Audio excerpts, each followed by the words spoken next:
because as Christians, you are my family. Amen. And so I'm very pleased to be here. Thank you so much.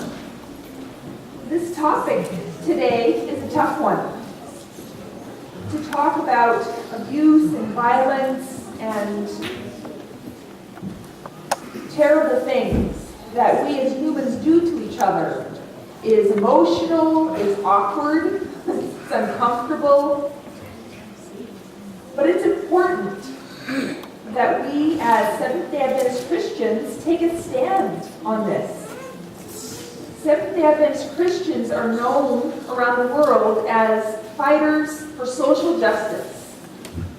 We are known around the world, Seventh-day Adventists, to be people who stand up for what is right and who stand up for the little guy, so to speak. I remember going to university at Columbia Union College, our Adventist school in Maryland, and living in Washington, D.C., I was witness to, unfortunately, some terrible things just on the street. People getting beat up, getting hurt, the police being called. I worked at the White House, and right across the street from the White House is a park. And in that park, you think this is the White House. This is where the government of the United States is, where there should be, a safe space to be in.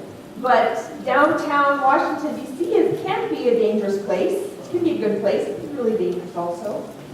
And I always felt, I'm a Seventh-day Adventist. I want to stand up for what is right. I want people to know what the Adventist Church means. And at that time, so this would have been in the 90s, I didn't hear our church talking about issues of violence and abuse.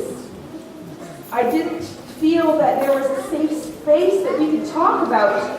My friend's boyfriend beat her up every day.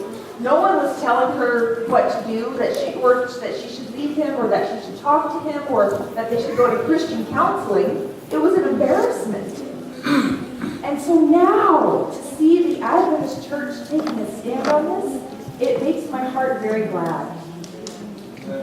Because it's about time. We all have suffered abuse or even verbal abuse from someone in our lives.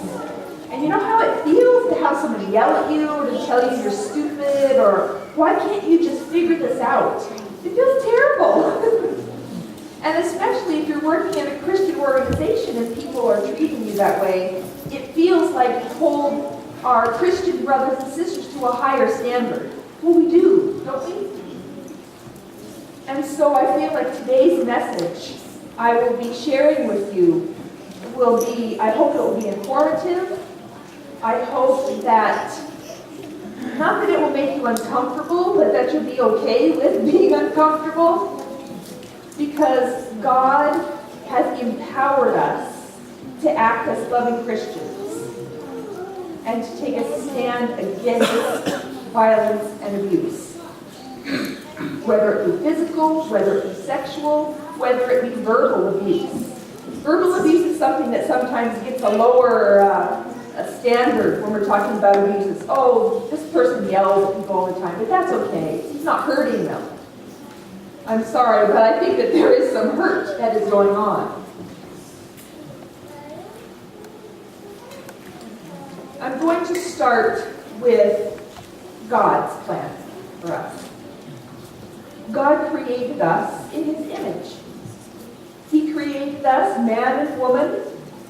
He created us to be a sacred creation. He created us to rule the earth with grace, with respect, to treat each other with dignity. That was God's plan. That was His perfect plan. He says, let us make human beings in our image, after our likeness, and let them have dominion over the fish of the sea, over the fowl of the air, over the cattle, over all the earth, over everything. So if we see ourselves as living in God's image, does that change how we treat each other? Does it change how we respond to others when they harm us?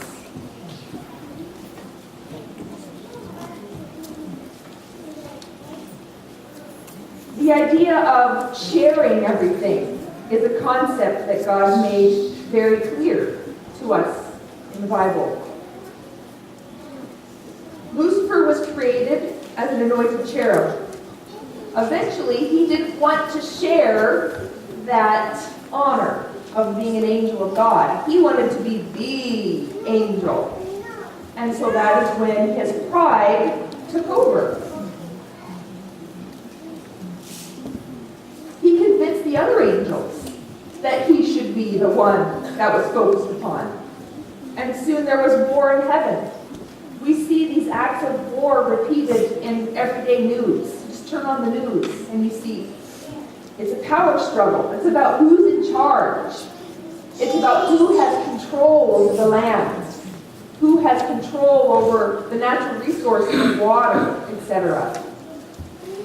When I was working with UNICEF, we were working very closely with a group of young children who were building schools in Rwanda. And we would hear their stories about how people were not sharing the land and the resources and were killing each other because of it. It's something so simple as share with each other that these atrocities are happening. Satan's still working to destroy us, and one of these ways, unfortunately, is through domestic violence. The abuse might be physical, it might be sexual, it might be religious, it might be emotional, it might be economic abuse, it might be psychological. This abuse is meant to scare people, to intimidate people, and to take their power and their dignity away from them. In the presentation that the North American Division put together so that everyone would sort of be on the same page, there are a lot of statistics about the U.S. and the millions of women that have been abused and children and some of the things that have been going on globally. I think in Canada, we might not have as many people as the United States, but we certainly have similar statistics. If you take some time to talk to your fellow workers at work, or even some of your fellow Christian friends that you might have, you will hear some stories. Those of you that attended the women's retreat might have heard this short story before, but I think it's important to share again because it shows God's model of intervention by Christians. I had a very good friend, one of my best friends since we were children, who was in a very abusive relationship. And I had just moved here to Canada. She was still living in the States. I was phoning her. I was emailing her. I was saying, you can't be with this person. He doesn't respect you. Oh, but we're working on it. Relationships are very hard. And so by me spending energy and time in this relationship, it's a good thing. Are you happy? No, because relationships are hard. And she just kept repeating the same thing, and you got to work at relationships. We all know you have to work at relationships. But you should be able to say that you're happy. You should at least have a little bit of enjoyment in your relationship. And so after about a year of me talking to my friend, my other friends emailing me and calling me and saying, he's totally cheating on her. He is yelling at her in public. He's sitting down. I decided I had to go there in person. It was time for an intervention. And so I flew to my friend's home. And the day that she picked me up from the airport, we went to visit her boyfriend. She had to get something from him.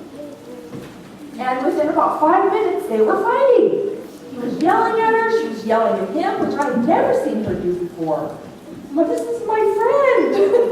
I've never seen her, not that she was abusive, but she was responding in an abusive way because she had to for protection. This is how she was behaving.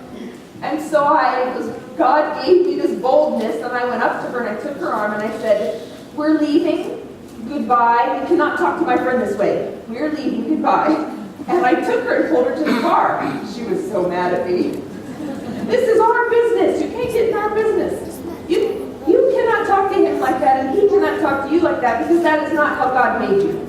And you are my friend. So we need to have a talk about this. But we didn't talk that night.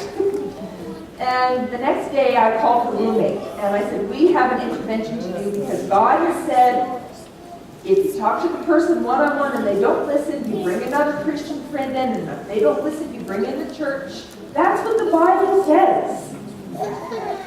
So God empowered me to follow the Bible, and we sat down with her and talked to her about this relationship. And it took her about 3 months, but they broke up. Thank the good Lord.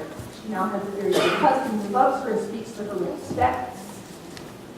But that situation made for me this talk today very personal. Because when I'm speaking about this violence against women, I'm thinking of my friend, and I'm thinking of other women that I know, and other children whose mothers have been abused, who have grown up as adults, and I've heard